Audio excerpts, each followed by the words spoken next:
الحمد لله رب العالمين والعاقبة للمتقين والصلاة والسلام على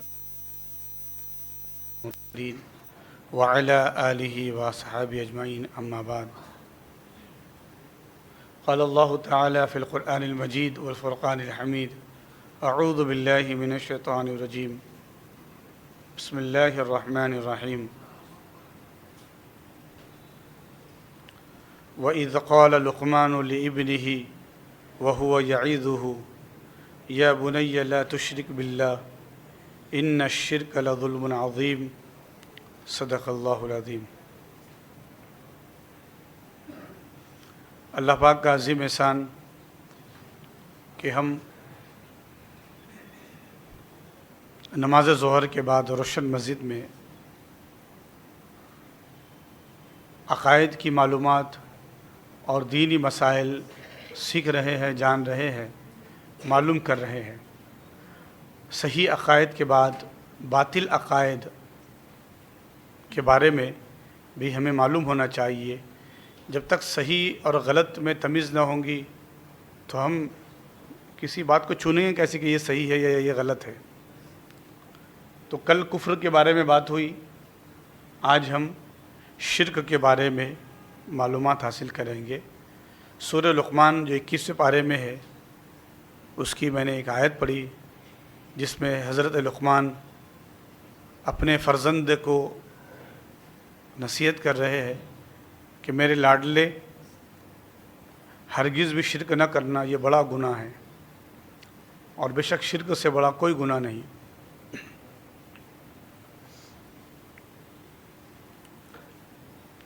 شرک کسی اور کو اللہ کے برابر سمجھنا، یعنی اللہ کی ذات یا صفات یا عبادت کے حق میں کسی اور کو شریک کرنا شرک کہلاتا ہے. شرک بہت بڑا گناہ ہے، جس کا کرنے والا مشرک ہوتا ہے کبھی بخشا نہ جائے گا، بلکہ ہمیشہ جہنم میں رہے گا.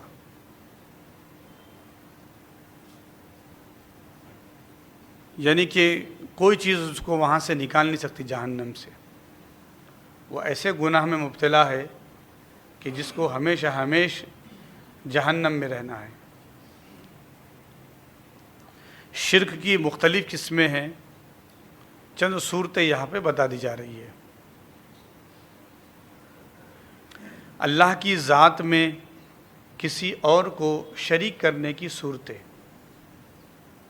اللہ کی ذات میں شریک کرنا، صفات میں شریک کرنا، عبادت میں شریک کرنا. تو کیسا جو ہے عبادت میں شرک ہو سکتا ہے، اس کی صفات میں کس طرح شرک ہو سکتا ہے. تو اللہ کی ذات میں کسی اور کو شریک کرنے کی صورت وہ یہ ہے کہ اللہ کے سوا کسی اور کو خدا سمجھنا. یہ ڈائریکٹ ذات میں شریک ہو گیا.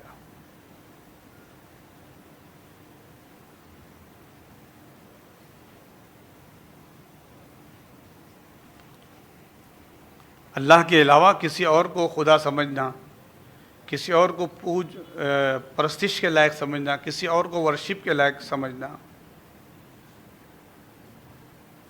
یہ ذات میں شرک ہو گیا.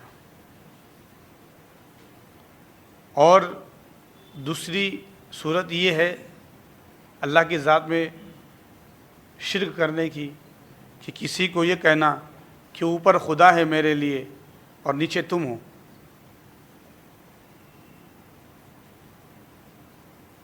تو شرک ہو گئے.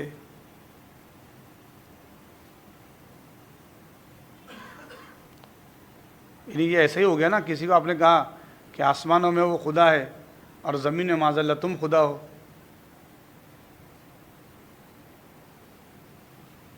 یعنی اوپر وہ ہے اور نیچے تم ہو، تو یہ ذات میں شرک ہو گیا. ایسا کرنے والا مشرک ہے. تو یہ اللہ کی ذات میں شرک کرنا ہے. اب اللہ کی صفات میں کسی اور کو شریک کرنے کی صورتیں، اللہ کی کل صفتوں یا کسی ایک صفت کو کسی مخلوق میں مستقل ثابت کرنا. مثلا کسی بزرگ، پیر، فقیر وغیرہ کی نسبت یہ عقیدہ رکھنا کہ وہ بذات اللہ کی طرح ہر چیز رکھتے ہیں اپنے پاس، تو یہ صفات میں شرک ہو گیا۔ بذات بولے تو کیا ہے؟ یہ خود سے ہے،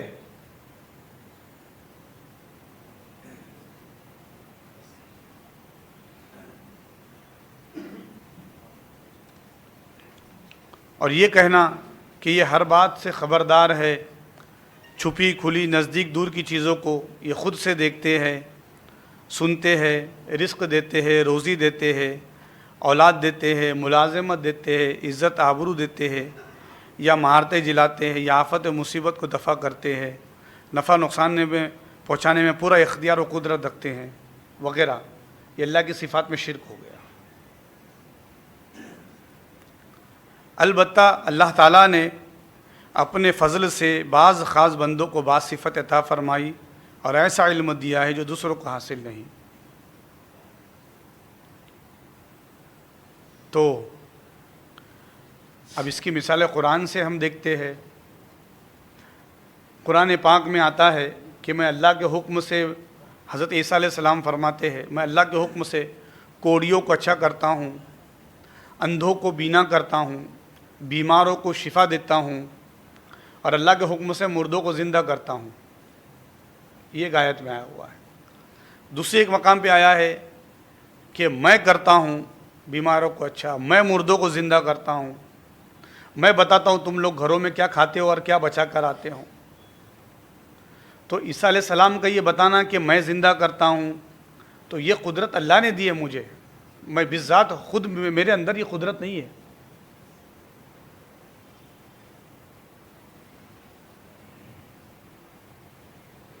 فرق سمجھیے آپ صفات میں۔ تو اللہ کی صفت بے شک وہ علیم ہے، وہ خبیر ہے، لیکن کوئی کہے نہیں میں خود سے سنتا ہوں، کسی کو سنانے سے نہیں سنتا، یہ سننے کی طاقت میری خود کی ہے، یا ان کی جو طاقت ہے وہ خود کی ہے، اور ان کو جو طاقت دی وہ اللہ نے دی ہے، تو آدمی پھر یہ بچ گیا۔ ہم تم بھی سن رہے ہیں نا، تو سمیع، سننے کی جو طاقت ہے وہ سمیع اللہ ہے، بصیر اللہ ہے، لیکن طاقت ہمیں دی سننے کی تو ہم سن رہے ہیں۔ تو جو نبیوں کی طاقت ہے، جو ولیوں کی طاقت ہے، یہ ہماری عام آدمی کی طاقت ہے، یہ ہماری طاقت عطائی ہے، وہبی ہے، جو اللہ نے عطا کی، یہ قدرت اللہ نے ہمیں دی ہے، یہ ہماری خود ذاتی طاقت نہیں ہے۔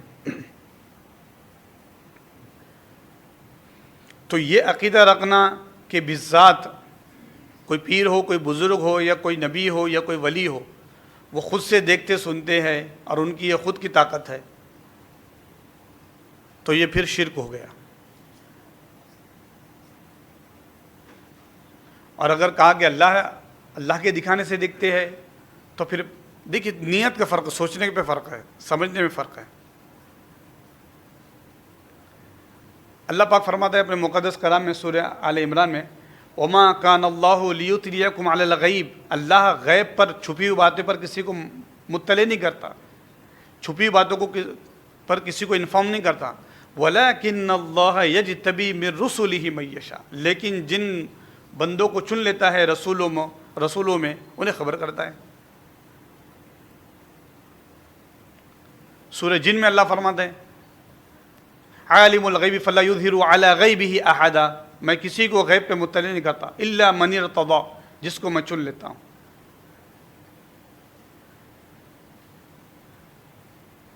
کہ اللہ کے مخصوص بندے چن لیتا ہے۔ ہمیں بھی اللہ نے چن لیا، کس چیز کے لیے؟ ہمیں ایمان نظر آ رہا ہے، رحمان کی قدرتیں نظر آ رہی ہے، دور رسالت میں نہیں ہے تب بھی ہم اللہ پہ ایمان رکھتے ہیں۔ ابو لہب حضور کے دور میں ہے، اتبا حضور کے زمانے میں ہے، ابو جہل حضور کے دور میں ہے، لیکن یقین نہیں آتا، دل سے یقین نہیں کرتا، آنکھوں سے دیکھتا ہے ابو جہل بھی لیکن قبول نہیں کرتا۔ تو کیا کہا قرآن نے؟ یہ اندھے ہیں، ختم اللہ علی قلوبہم، دلوں پہ ان کے مہر لگی ہے، وعلی سمعہم، ان کی سماعت پہ مہر لگی ہے، وعلی ابصارہم، اور ان کی بصارت پہ مہر لگی ہے۔ تو دور رسالت میں رہ کے وہ دیکھ نہیں پائے کہ حقیقت کیا ہے۔ کیوں نہیں دیکھ پائے؟ وَلَكِنَّ اللَّهَ يَهْدِي مَن يَشَاءُ، اللہ نے ان کے حق میں ہدایت لکھی نہیں تھی، تو وہ دیکھنے سے وہ پرے تھے۔ اور ہمارے حق میں اللہ نے ہدایت چن لیا تھا۔ ہم اس دور میں نہیں ہے، 1400-1500 سال کے بعد بھی ہے، لیکن یقین کرتے خدا ہے، مصطفیٰ ہے، قرآن ہے، قیامت ہے، سب ہونا ہے، جنت ہے، دوزخ ہے۔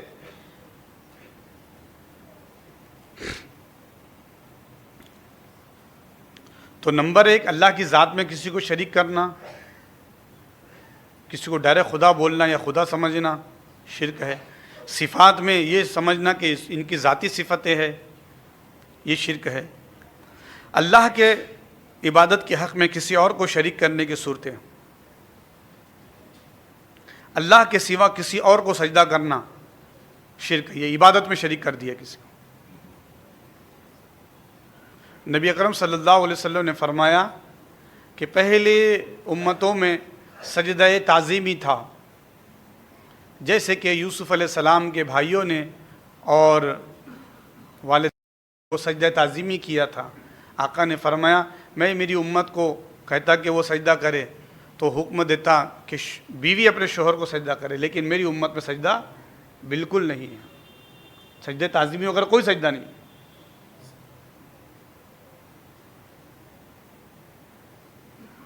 تو سجدہ کرنا شرک ہے۔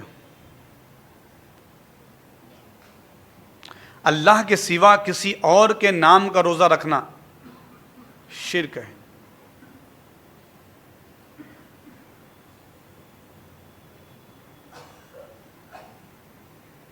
اللہ کے سوا کسی اور کے نام پر جانور ذبح کرنا شرک ہے۔ سمجھ لیجیے آپ، اللہ کے نام سے ذبح کرنا یہ درست ہے، اور اللہ کے نام کے علاوہ کسی اور کے نام سے ذبح کیا شرک ہو گیا۔ پھر آپ کے ذہن میں آئے گا کہ پھر وہ جو ہم جانور ذبح کرتے نام لیتے، اتوں کے نام سے قربانی، یا اس کے نام سے عقیقہ، یا پھر اس کے نام سے قندوری، یا فلاں بزرگ کے نام سے جو ہے، تو ان کے طرف سے ہے وہ اللہ کی بارگاہ میں، ان کے نام پر نہیں ہے۔ یہ سمجھیے، ویژن ذرا کلیئر کیجیے۔ عقیقہ جو ہوتا ہے وہ بچے کی طرف سے اللہ کی بارگاہ میں ہوتا ہے، لیکن بسم اللہ اللہ اکبر۔ قربانی میں بڑے جانور میں 7 حصے، چھوٹے جانور میں 1 حصہ، بسم اللہ اللہ اکبر، لیکن نام کس کا؟ اے اللہ اس فلاں بندے کی طرف سے۔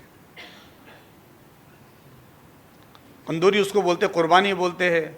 شادی سے پہلے اگر کوئی کھانا ہے یا کوئی بعد میں یا کچھ اس طریقے سے کھانا ہے اور پھر قربانی کر رہے ہیں، اور قربانی کے وقت اگر حضرت قمر علی درویش کا نام لے لیا یا فلاں بزرگ کا نام لے لیا تو یہ بزرگ ہے۔ قربانی کے وقت سلہ چلاتے وقت رسول اللہ کا نام بھی نہیں لے سکتے۔ قربانی ہوں گی تو صرف اللہ کے نام سے ہوگی۔ تو اللہ کے سوا کسی اور کے نام پر جانور ذبح کرنا یہ بھی شرک ہے۔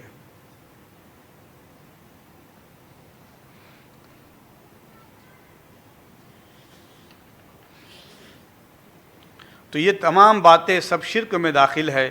مسلمانوں کو چاہیے کہ ان سب سے بچے اور یہ سمجھے کہ تمام مخلوق کل صفت الہی سے خالی ہے۔ ہاں، اس میں شک نہیں کہ اللہ نے اپنے فضل سے اپنے خاص بندوں کو علم اور قدرت دے رکھی ہے یا اور کوئی صفت عطا فرمائی ہے، اور ہمیشہ وہ اللہ کے فیضان عظیم کے تحت ہے۔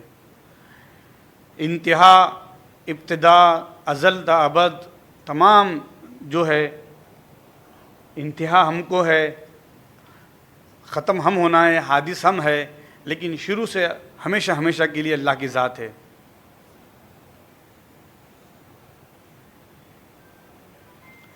کوئی ذات خواہ آسمان کی رہنے والی ہو یا زمین کی کسی کو کوئی نفع نہیں پہنچا سکتی اور نہ کوئی نقصان.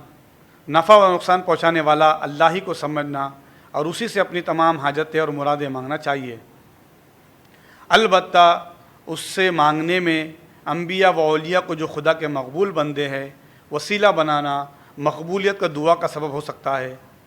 بس ان حضرات کو وسیلہ بنا کر دعا مانگنا درست ہے. جس طریقے سے قرآن مجید میں آیا کہ نبی زکریہ علیہ السلام حضرت بی بی مریم کے محراب میں پہنچے اور فرمایا یا مریم ان لکی ھذا. مسجد اقصیٰ کے بازو میں بالکل محراب میں حضرت مریم رہا کرتی تھی. چھوٹی تھی آپ چونکہ خالو تھے اور خالو حضرت زکریہ تھے, کفالت کیا کرتے تھے. جب بے موسم پھل بی بی مریم کے پاس دیکھے تو فرمایا یا مریم ان لکی ھذا. مریم یہ بے موسم پھل کون لایا ہے, کس نے لایا ہے, کہاں سے آئے؟ تو فرمایا قالت هو من عند اللہ, یہ اللہ کے پاس سے پھل آئے ہیں. ہنالک دعا زکریا ربا, وہیں پر حضرت زکریا نے دعا کی کہ اللہ میں 100 سال کے قریب ہوں یا 100 سال سے عمر دراز ہو گئی, میری ہڈیاں کمزور ہو گئی, میرے بال سفید ہو گئے, میں اب تک بے اولاد ہوں. دیکھیے آپ, نبی زکریہ مسجد اقصیٰ کے امام و خطیب ہے, کیا انہوں نے اپنے لیے اولاد ہونے کی دعا نہیں کی ہوں گی؟ ان کی بیوی 70 سال سے زیادہ عمر کی ہے, انہوں نے دعا نہیں کیے ہوں گے؟ لیکن حضرت بی بی مریم کے محراب میں روم میں حجرے میں گئے اور جب بے موسم پھل دیکھا تو اللہ سے دعا کی اللہ جب تم مریم کو بے موسم پھل دے سکتا ہے تو مجھے اس عمر میں اولاد نہیں دے سکتا. فنادتہ الملائکہ, وہیں پر فرشتے نے آ کے ندا دی. وہو قائم یصلی فی المحراب, ابھی وہ حجرے سے نکلے بھی نہیں تھے. قرآن کہہ رہا ہے ابھی وہ حجرے میں دعا کی اور حجرے میں ہی رکے ہوئے تھے بی بی مریم کے. ان اللہ یبشرک بیحییٰ, مبارک ہو زکریہ, اللہ تمہیں یحییٰ کی خوشخبری دیتا ہے.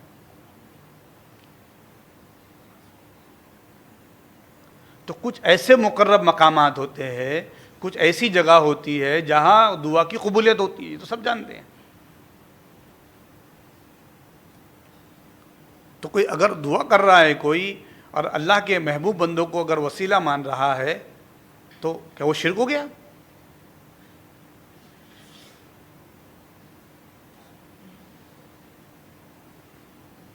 شرک نہیں ہوا بھائی, وہ کیسے شرک ہو گیا؟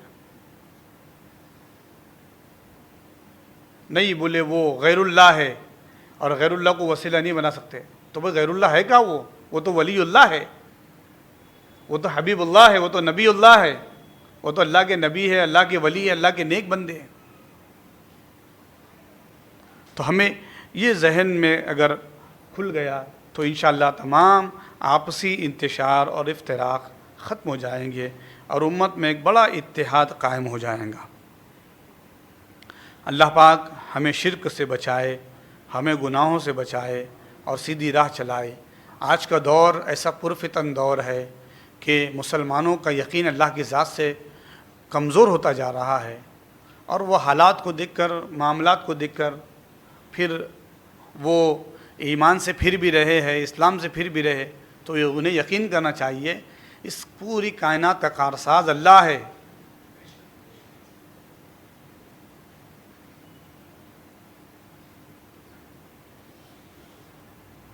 وہ رزق آپ کو بھی دے رہا ہے اور پتھر کے اندر رہنے والے کیڑے کو بھی رزق دے رہا ہے. کسی کا رزق رک سکتا نہیں خلاق اکبر سے, صفی پتھر کے کیڑے کو غذا ملتی ہے پتھر سے.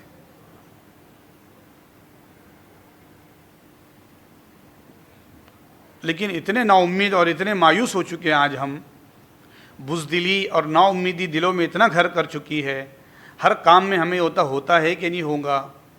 یہ کمزوری کی علامت ہے ایمان کی. تو ایمان کے ساتھ تقویت ہونا چاہیے.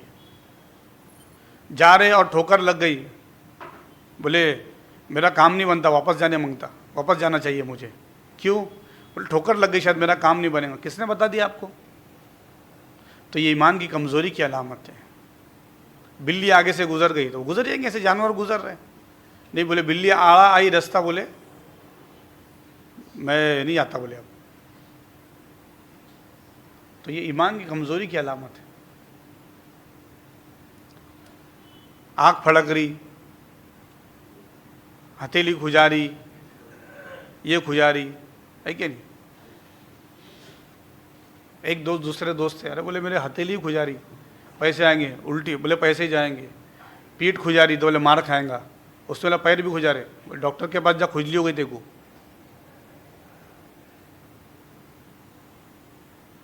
تو یہ آنکھ پھڑکنا، یہ ہونا، وہ ہونا، اس سے یہ ہونے والا، اس سے وہ ہونے والا ہے، تو یہ ایمان کی کمزوری کی علامت ہے۔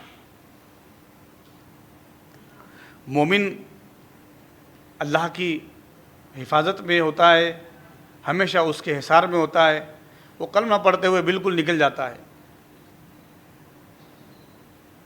ہاں، اللہ کی مصلحت اس کے کام نہ ہو، لیکن اس طریقے سے باتوں پر ہمیں یقین نہیں کرنا چاہیے۔ اللہ ہم سب کو نیک توفیق عطا فرمائے اور ایمان کی تقویت اور ایمان کی پختگی ہمیں نصیب فرمائے۔